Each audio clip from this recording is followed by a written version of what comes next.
Yeah, hi. We will discuss what are the basic need for SAP consultant. Okay, we will discuss the roadmap and all topics to become a SAP consultant, right?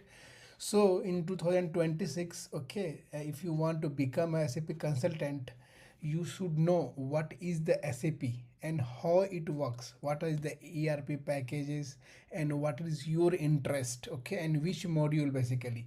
Okay, the next step is best SAP module for freshers. Okay, so you have to decide your interest. If you are in the IT background, then we will prefer go for basis or ABAP. If you are the functional like commerce background, then you will go for the FICO. If you are something like any kind of IT engineering, then you can go for PM, MM, and SD. Okay, and the third is the difference you should know. What is the S4 HANA and versus ECC?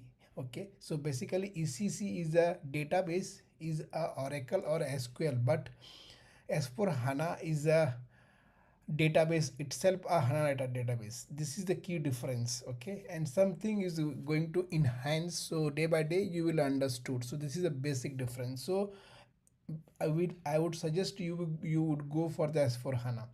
Now next topic is the how to choose a right SAP module. So based on your like interest and your background, you can choose either you can ABAP or basis or FICO or SDMM based on your requirement or based on your interest. Okay, now next is very important, that is training plus server practices. Okay, so if you have selected the module, then you can choose a right institute and write videos or whatever.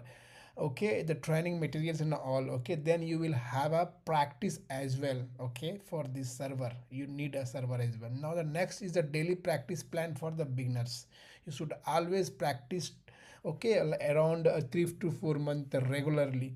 And the next is the build SAP resume and projects. Okay, then 2 months you can keep for the your practices and project and profile and all. Okay, whatever the like you learn and practice, you have to mention on the resume. The next is the interview preparation for this. So you will have to read all the basic things, and the practically you have to tell them and prepare yourself like this. Okay, and how to get a first job. So based on your resume, on your practice, you start uh, like submit your resume to the companies. Okay, and all the job sites, so it would be start getting a job call for on this. Okay, based on your requirements. Okay, now what would be the salary? So salary would be the like as a fresher 3 to 5 lakhs. Okay, after 3 years experience you will get 5 to 15 lakhs.